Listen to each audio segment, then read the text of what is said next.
So this is one of my favorite movies of the run. It might not sound like that when I get through my likes and dislikes, but this is one of my favorite movies of the run. Visually, I love it. Story-wise, for the most part, I love it. There's not a lot I don't like. What I do like right away, I don't like... I'm just going to make sure we're still recording. Yeah, of course, of course. You know me. Yep. You know me.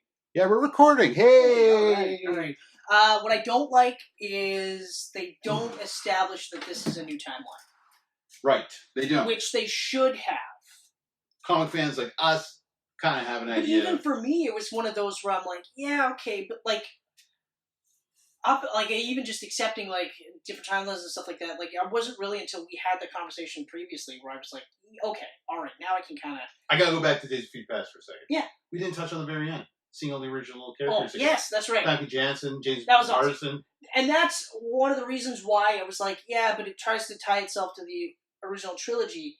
But like again, it's almost like they kind of should have had two stingers. One with the First Class, where they're like, this is our new timeline, that kind of thing. You're right. And then go back. And then end with the way it does. That's that. Because then I can kind of go, because then at least when I watch Apocalypse, then I go, okay. It's so beautiful because Logan wakes up, has no idea everything's changed. Yeah. He's not like in some crazy dark future anymore. That's right. He's in the X-Mansion. He's a professor in the X-Mansion. Yeah. Rogue and Bobby are there. We get a nice little Kelsey Grammer cameo. Exactly. Like, it's so good. You see Storm, and then he sees the red hair, and then you see it on his face like, oh my god, Jean? Yeah. Jean's alive? And then you see Scott. And you see Scott. He's like, I guess something's never changed. Yeah. So it was great. It's so good. It's such a great Because then he goes back and he talks to Professor X, and Professor X goes, oh, you're back. Yeah. We have a lot to catch up on. Yeah. And then it just makes it really sad that 4 years later we get Logan. And wow. Yeah.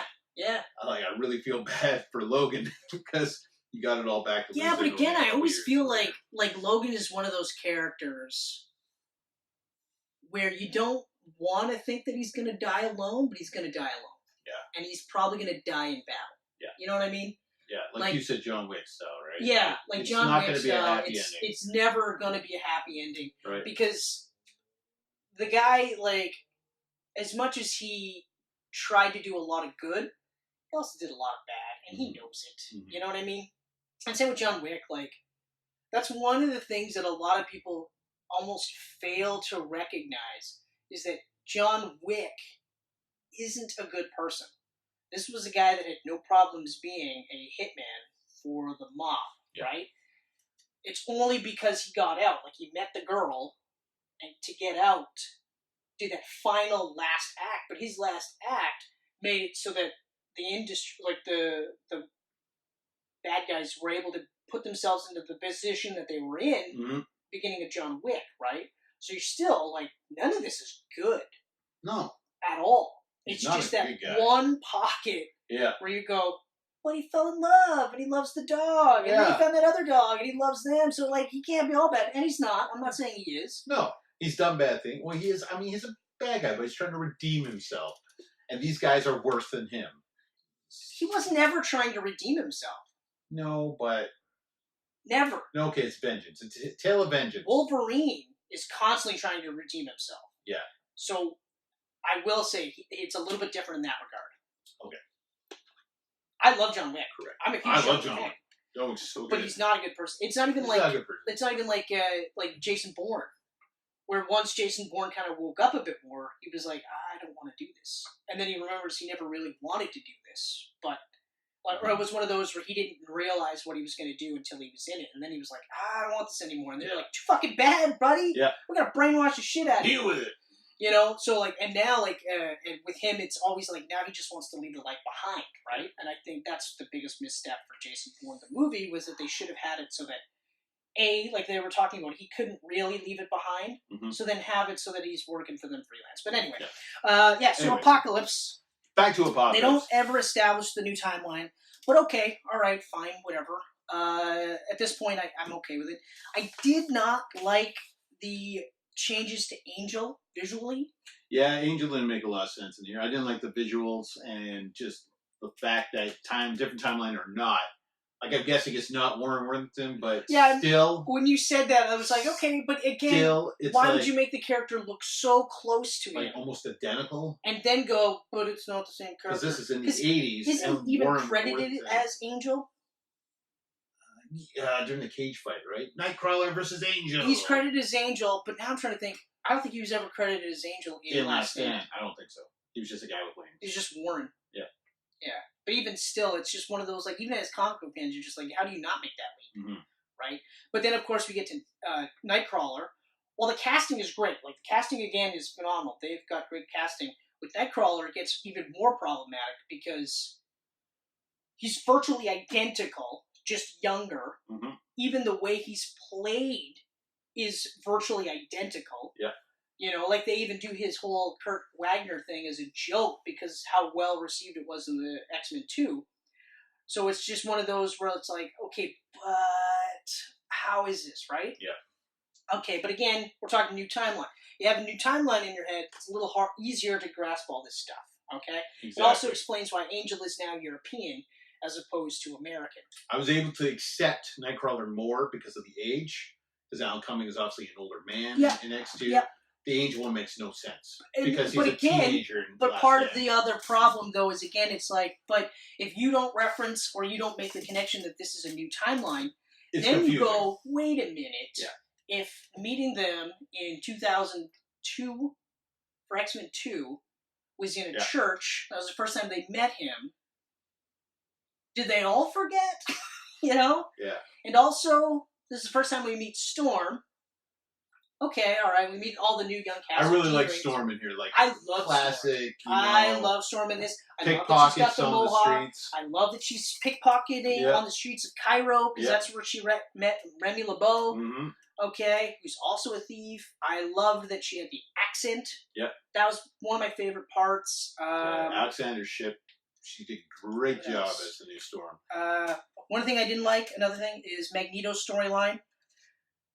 I did not like that he had a wife and a child, and he was trying to live his life like a normal human being, mainly because I knew it was going to happen. Mm-hmm. Okay.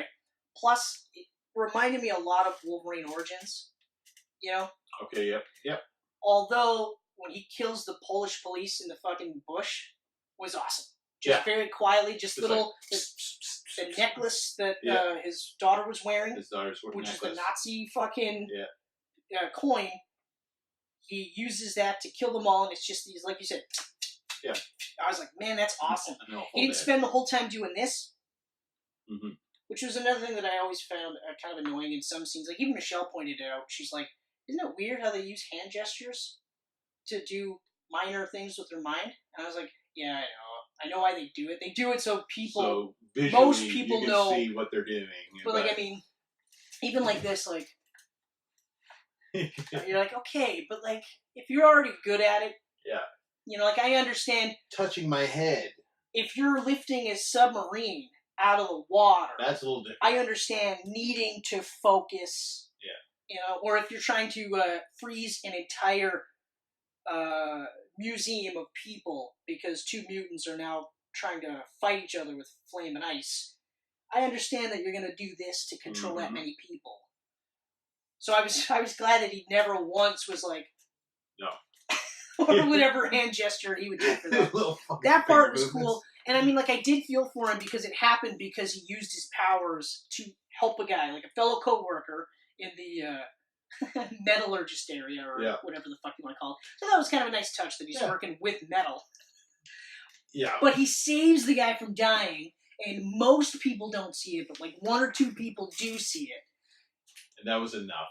Well, because now I start to think, well, they might have seen him do something like this before, but it was once or twice, and maybe they just kind of went, did I see that? And now they're like, nah, he's definitely one of those mutant freaks. Mm-hmm. And he's definitely probably Magneto, because even though he's wearing weird glasses, he kind of looks like Magneto. Yeah. And, I mean, like, I thought that was kind of a nice touch that they were like, you know, known mutant terrorist, Magneto is out there in the world, but it just seemed weird to me. I don't know. It was just, I knew it was going to happen, even though it was a cool way to kill I knew why it was happening. Just one of those, like, I liked it. I liked it that he tried to just go do the normal thing. It was tragic. I felt bad for him. I felt bad for him, sad. but like I said, it's a retread of the story, though. It's a lot of just like, I'm good, I'm bad, this time I'm good, maybe next time I'll be bad. Oh, the X-Men are together? I gotta join them. Yes. Until it suits my needs, which is another reason why I thought Days of Future Past was really good, because he was like, I'll work together with you guys, I'll help you, and then go, no, I can fuck everything up.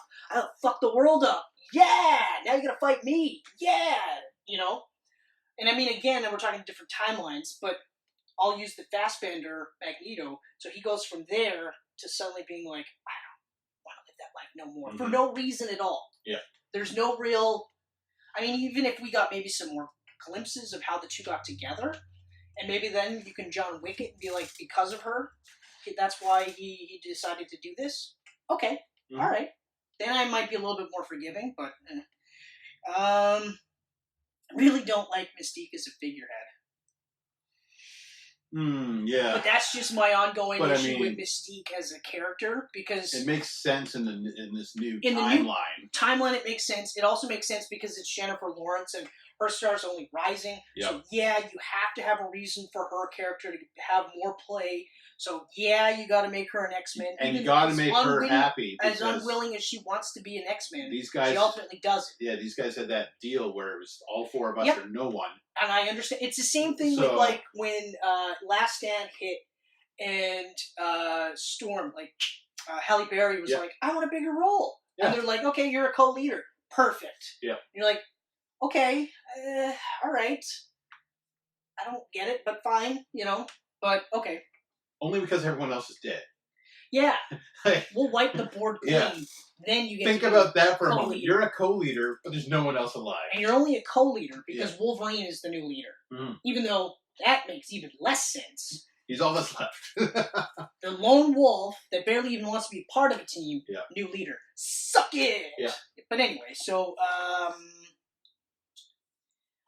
I also gotta say, the Phoenix as a part of Jean's powers, because at the end, when she ultimately takes out Apocalypse, and I'll say it again, the scene itself as it unfolds is absolutely awesome. It starts to just envelop flame, it starts to come out, and then it starts almost like the wings are opening, and it gives you that classic, like, animated, you know, Phoenix symbol, so to speak, and I was just like, this is so fucking awesome! But part of the problem is I don't like that they continue to use that as a secondary power for her. Yeah. And it's always a darker part of her that Xavier has to block, which always lends problems, which is one of the things I didn't like about Last Stand. The other part, though, is when you get to Dark Phoenix, they don't even reference that at all. Okay? We've got some theories as to why they did that, but that part I didn't like no matter how awesome it looked. It was just one of those, like, fuck. That whole final... These movies are really good for final battles. Oh, man. Man. Everyone, even the worst one, will have a good final battle. Real quick. We talked about it previously, but the Wolverine scene, I don't like it. It's cool for what it is. Oh, yeah. It's cool for what it is, and and in this timeline, it's also cool, but ultimately, they didn't need it. They didn't need it. It did nothing at all. I felt like that whole Alkali Lake thing was just a giant detour. Like... And like also that I would understand getting cut. Yeah, like exactly. They cut the rogue stuff out. Like they could have had easily the Wolverine cut of Apocalypse. Yeah, exactly. The Alkali stuff was all right, but that whole scene with Wolverine, I mean, it could have been any mutant in that cage. Yeah. Okay, because then you have that scene where she meets Wolverine and he doesn't remember her. But then I guess the theory will be now that's why he's got a thing for redheads. And why ultimately when they meet again in whatever timeline that he'll have a thing for it. But I was just kind of like, it was forced. It was just one of those. And no matter how cool he looked, because he looked fucking cool. He looked like Bart Sears, like Marvel Comics presents Windsor Smith. Barry Windsor Smith. I always say Bart Sears, but it's Barry Windsor Smith. Yeah. That's right. It's always just like, fuck, man, like God, that looks so cool. It looks so good. Like, they didn't go full headgear because they wanted to show his face a little bit. But it was damn close. He had the belt with the big doohickeys hanging off. It was good enough. I was like, it was good. And, but ultimately, I don't like the scene. As cool as it is, I'm just like, it didn't need to be there. Mm-hmm. You know, and like I was saying, it's like they're trying to have their cake and eat it too by saying, like, if they're trying not to reference that it's a new timeline, but at the same time saying it's a new timeline, but also saying, well, no, I mean, and it's like you can't cherry pick parts that fit and parts that don't fit. Even though we're not even talking about the fact that Mystique was Stryker at the end of Days of Future Past, but then this Stryker is the Stryker, And he has Wolverine, like... And then he has Wolverine. All he had to do was get rid of that yellow eye part at the end of Days of Future Exactly. Past. That's it.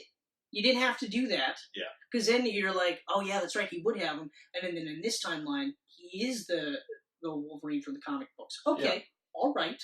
Everything else can happen exactly the same. I mean, obviously X-Men Origins would have to change a bit, but, for the most part, that's fine. But okay, all right. And I think for my dislikes, that... Mystique is a full-fledged team leader, but that's kind of part and parcel with her being a figurehead. Yeah. It's just one of those, like, in the context of the character in the comic books, it makes no sense.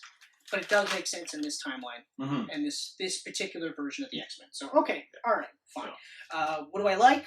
Casting. The casting is great. As usual. Casting is great, even though you can start to see that some of the main cast are like, we don't want to do this. I didn't really feel that yet with Apocalypse. I felt it a bit with Jennifer Lawrence. Actually, you know what? Maybe I don't, and I think maybe I'm just... When you compare it to Dark Phoenix, like... I think maybe it's because I'm trying to project because of... for the most part, dislike of Dark Phoenix. Yeah. So, Sophie Turner's Jean Grey was great casting. Ty Sheridan was awesome as Cyclops. Oh, yeah. As soon as I said Ty Sheridan as Cyclops, I was like, yes! I am not familiar with him at all. Good casting. But, had Jubilee in there. The appearance of all the characters I thought was amazing. Appearance of all the characters. You get a brand new Quicksilver scene that's friggin' incredible. Oh, my God! Like, it actually tops Days of Future Past. Which is amazing. But then again, I would have been happy if it was just as good. Yeah. Because, I mean, that scene looked amazing. But then to make it better and to pick a different song, too. Yeah. Because you had Time in a Bottle, and you're like, man, that's so funny. That fits so perfectly because he's essentially holding time in a bottle. Yeah. But then you have Sweet Dreams by Annie Lennox and the Eurythmics, not Marilyn Manson, although both versions are really great. And if you're not familiar with Marilyn Manson, don't watch the video. But if you are, maybe don't watch the video anyway, because I remember seeing that video and being like, what the fuck is happening? Why is he all covered in black riding a goddamn pig? The song's amazing. I don't know what's going on with this video. This is scaring the shit out of me. But so that whole sequence, I mean, the fucking dog's eating pizza, for Christ's sake. Right? So great. Like he saves fish, literally. Saves a goldfish. Goldfish, scoop, here you go, wrap around, wrapping people up in mattresses, throwing them out while the whole building is exploding. The entire Xavier Institute is exploding, and he's there he's there to find Magneto, to find his dad. Yeah. But it's awesome. It's such a great scene. Absolutely incredible scene. Great scene. Oscar Isaac as Apocalypse was fantastic. Although I could have tweaked his appearance a little bit. A little bit. But not a lot, though. I don't...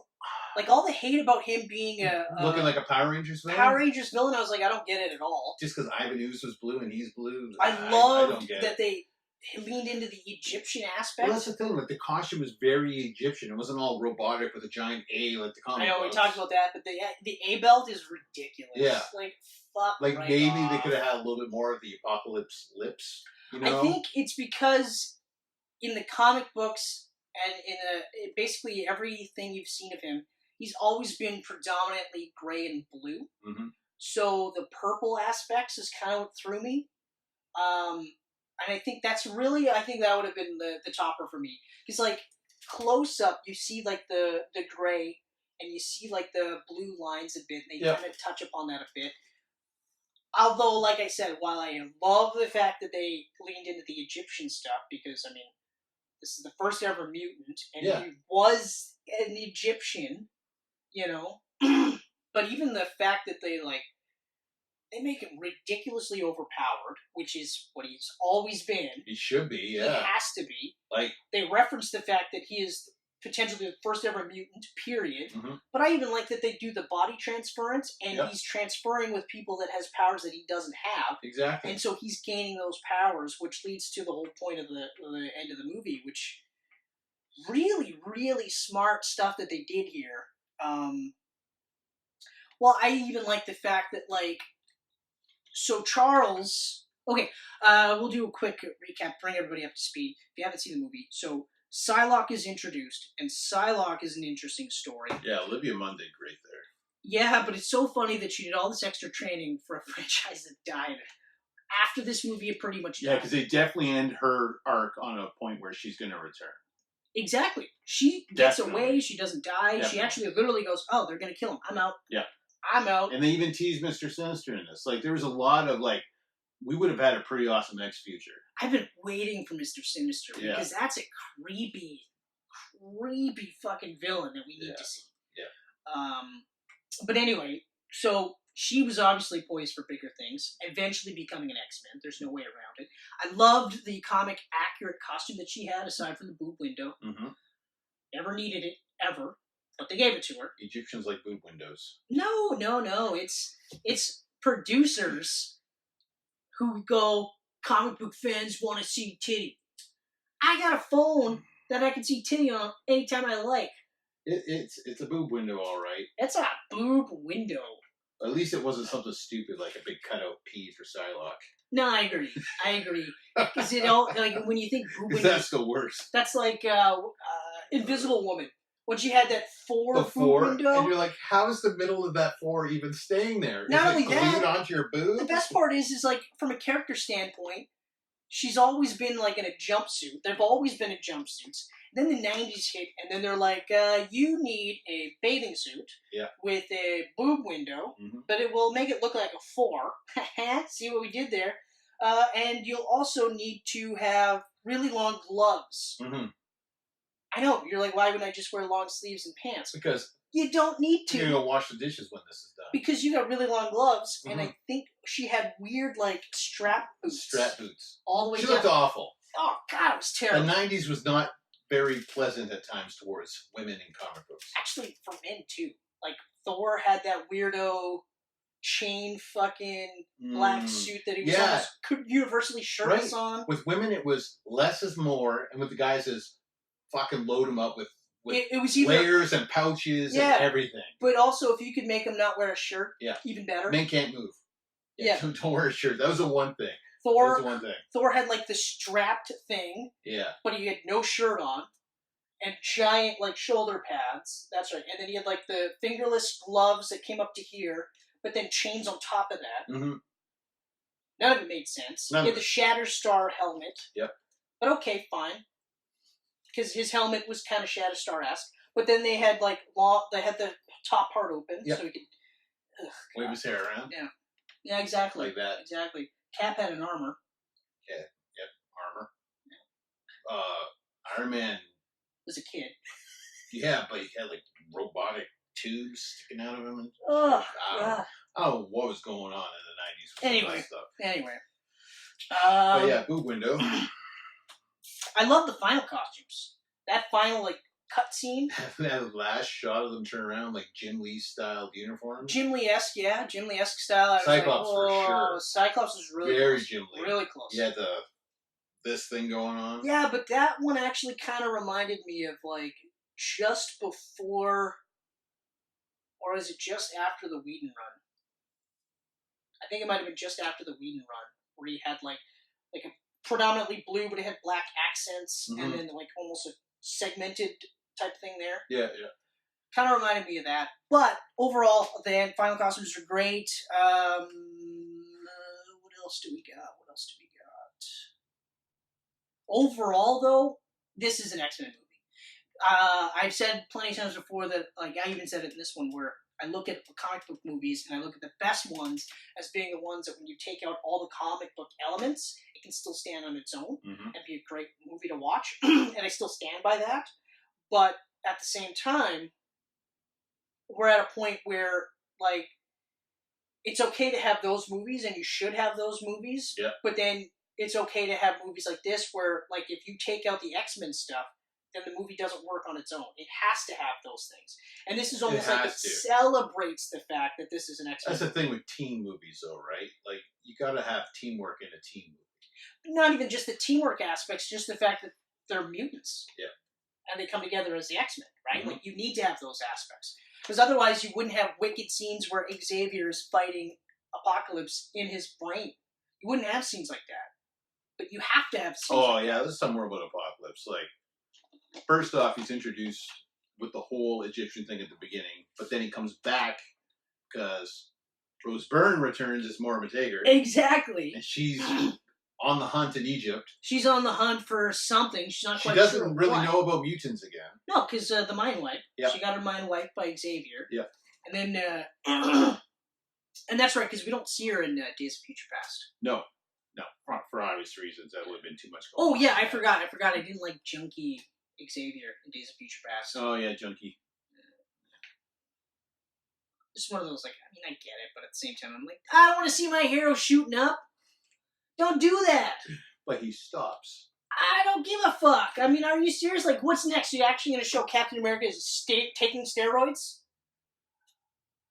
The guy's a walking allegory for steroids, but you don't need to show it. No. You don't need to suddenly have Cap being like, hold on, guys, give me a minute here. It's America's vein right there. That's right. Or, that's America's ass right there. Boom, hey, I'll be there in a minute. Yeah. Oh, that's some good roids. Anyway, I don't know why people would say shit like that. That's some good steroids I just took. Them steroids are great. Yeah. Yeah. But yeah, so like, just as an X-Men movie, this is just absolutely awesome. Yeah. And also, this is the first time I think we've noticed, you noticed it when we did this first time, is that she's not Mystique on the cover. No. She's Raven Darkholme. Same with Dark Phoenix. There's no blue on that Jennifer Lawrence right there. At all. Yeah, it's because they don't want you to know that it's Jennifer Lawrence. Yeah. Not Mystique. But okay. Whatever. It's just Jennifer Lawrence, I guess. Yeah. What else do I love about this movie? Again, Apocalypse. Some creepy shit he does in this movie. He puts people into the ground, into the walls. So cool. Like, and like he powerful. just does it as a thought. Like they just show his eyes kind of white over, but he doesn't like literally go. Like that scene where like because Eric goes back to the mail shop. Yeah. And then like so Apocalypse, Psylocke, Storm, and Angel now all apocalypsized, or they're now like Horsemen of Apocalypse. Walk through the portal. So they all look awesome. They look awesome. Like they look great. And they walk through the portal, and then Eric is literally like, "Don't stop me from killing. I hope you're not going to stop me from killing these men." Who the fuck are you?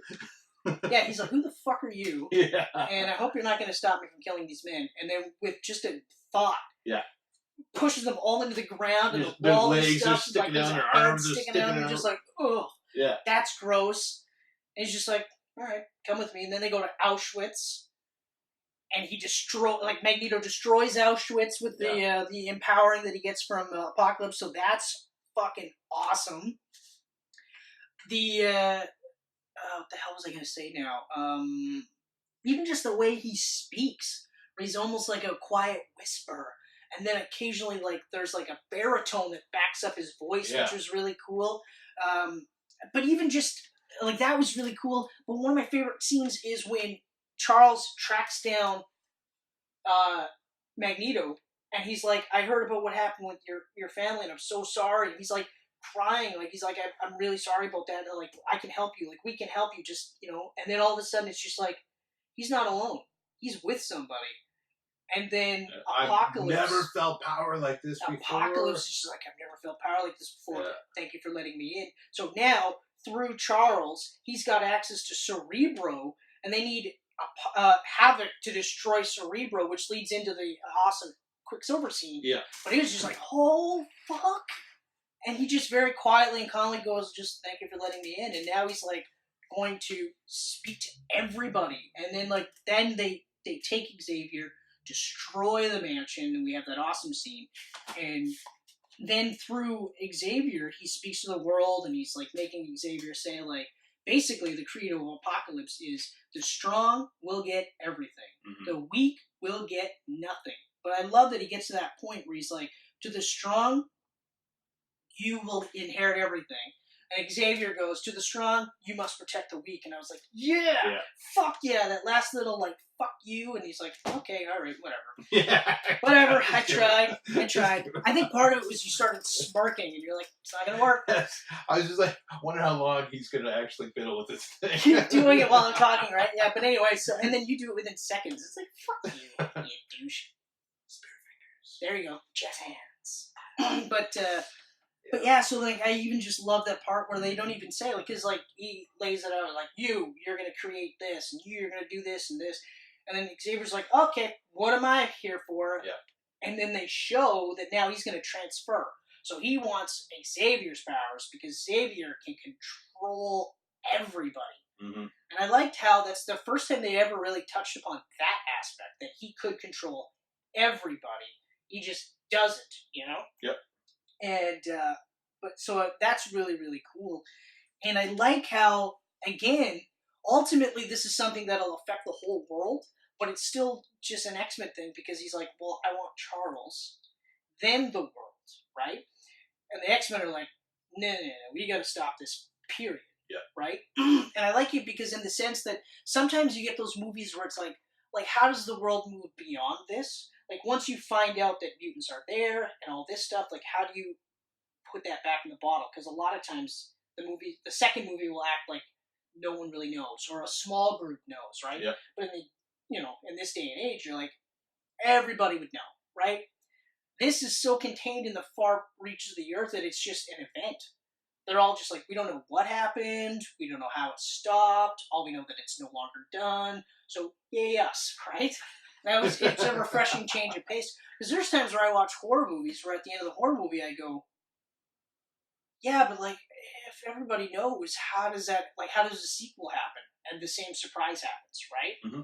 Like, at least with the aliens, the only link was Yetu Corporation and Ripley and the aliens themselves, right? Mm-hmm. So when you go from Alien to Aliens, the sequel makes sense, right? Aliens to Aliens 3, you're still getting further and farther away. Like, how is this still a thing, right? Yeah. But anyway, so I don't really have much else to add here.